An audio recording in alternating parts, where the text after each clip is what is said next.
let us all do we can to build a better future.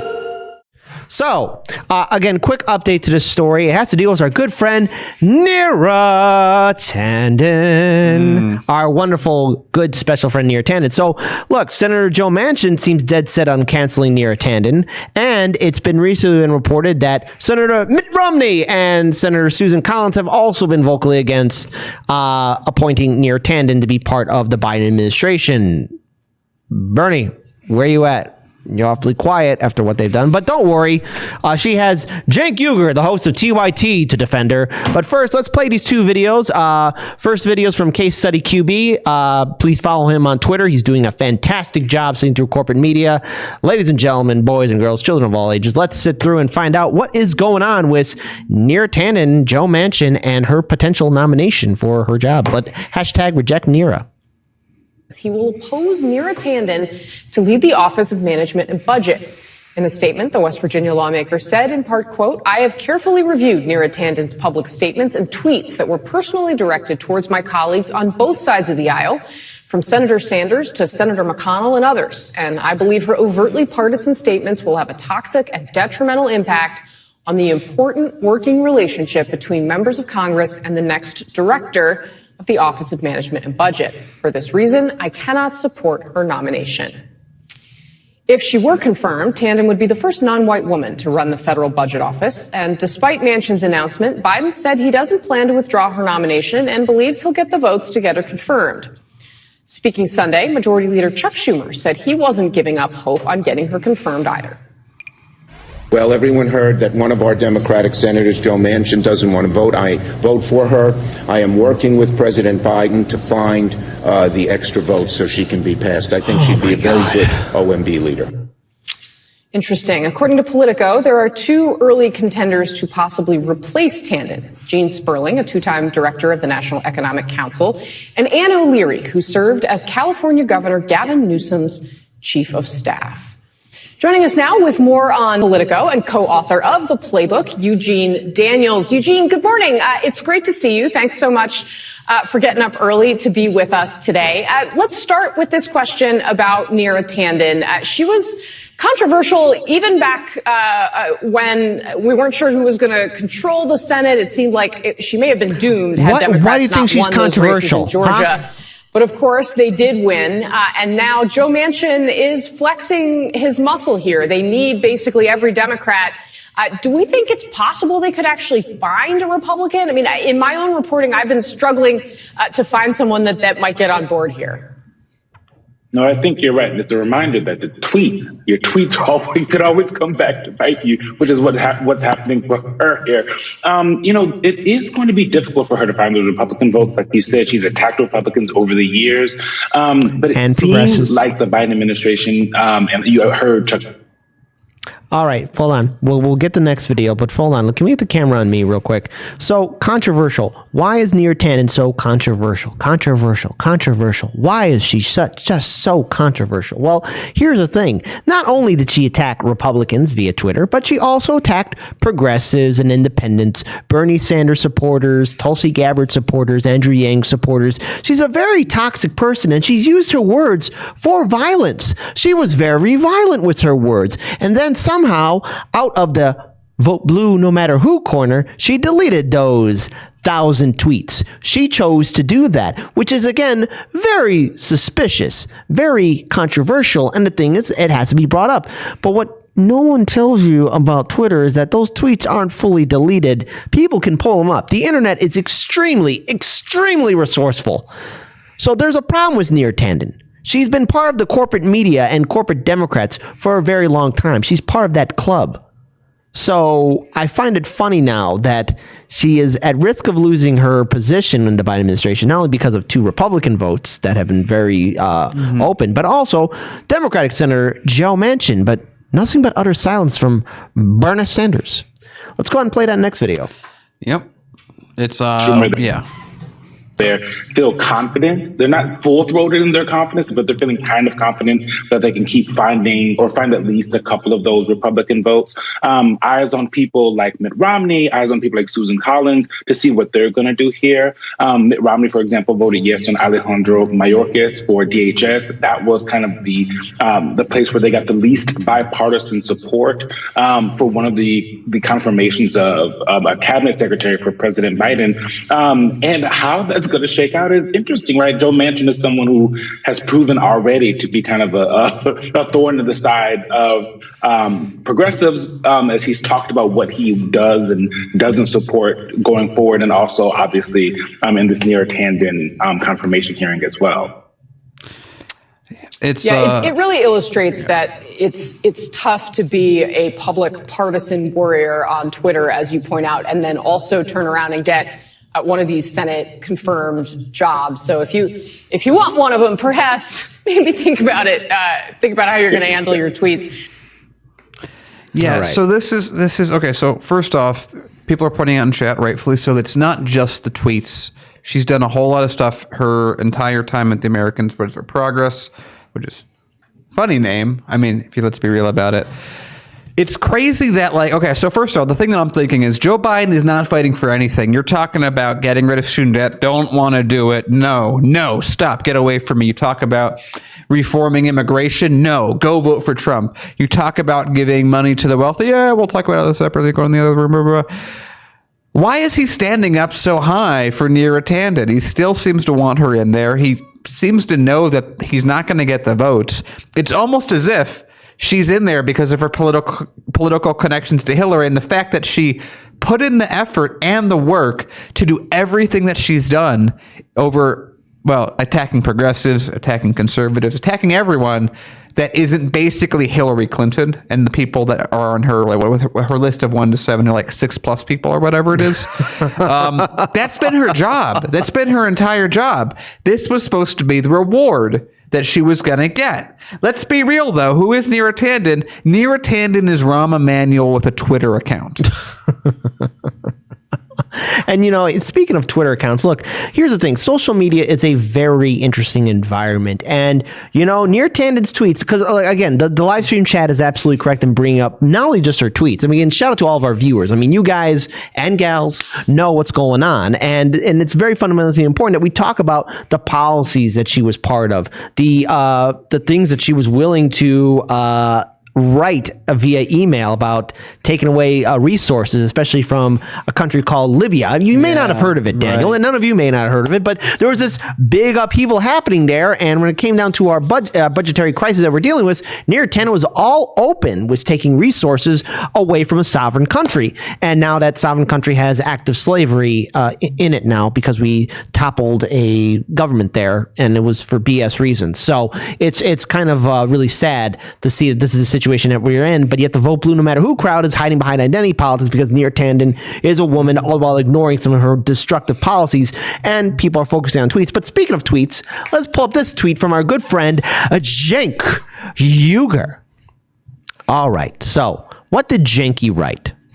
Cenk wrote, "I'm not a fan of Neera Tanden." Okay, sounds good so far. In fact, she did some of her mean tweets about me.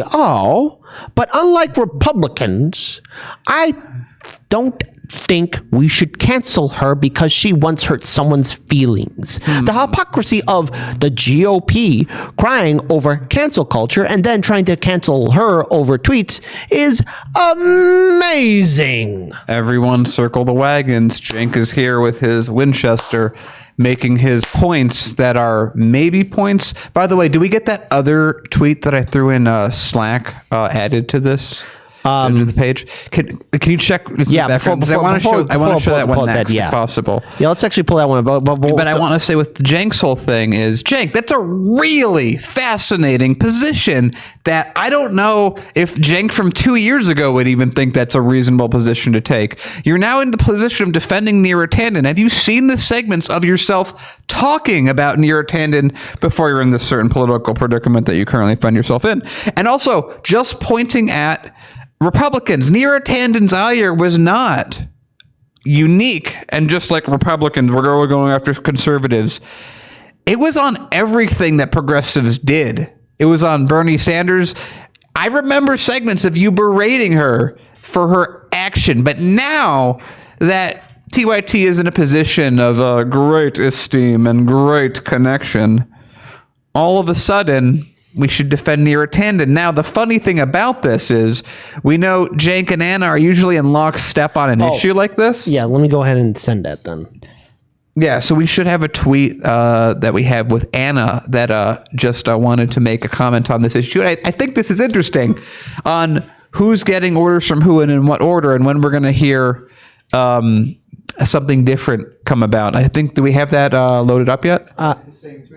The same tweet. Okay, I'll send you another link. Yeah. Give me a second. So go. So here's what I'm gonna add on to this.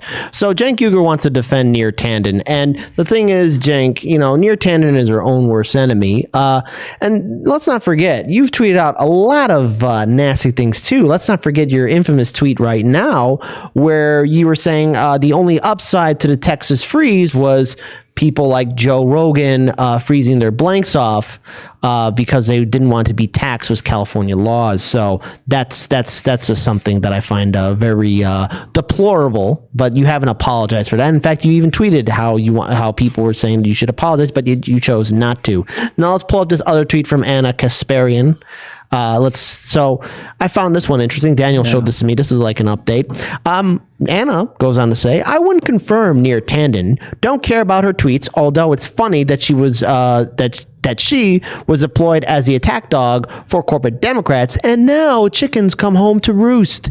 CAP was funded by all sorts of corporations and foreign actors. Too many conflicts of interest. By the way, really quick, I want to point this out because everyone and their grandmother was like, Anna, have you checked out what Cenk said? Which is what we just said. So if you look at that same tweet and you look right below it, she has a response. Yeah, there's a response. I'll be more than happy. It's really funny. It's really funny. Check this out. Hold on. Let's scroll down. Let's see. She also goes to say, also, I'd appreciate if you guys and gals didn't expect me to answer for anyone else's opinions other than my own. I'm not responsible for the thoughts of others. Get off my balls. Thanks.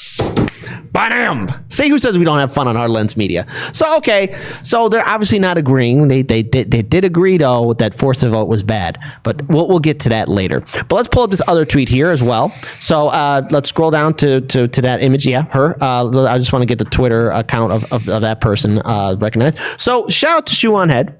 She actually pulled out this wonderful... Isn't she specifically known for not wearing a shoe on her head? I personally think we should cancel her for this. Now, the image that you're seeing is an email that was published, and it's basically of Neera Tanden confidently saying, well, we have a huge deficit. They have lots of oil. I think that's a very good reason to cancel Neera Tanden because she's willing to go into a sovereign country's land, take their resources, and just say, hey, we'll just use it to pay off our deficit. Now, the thing is... You know who else said that? Who else said that, Dan? That's a quote by Donald Trump as well. Oh, right. But also, I just want to just bring up one other thing as well. And that is, when it comes down to... especially liberals and diehard conservatives, when you ask them this question, I know they're quiet. They don't say anything, and that really annoys me.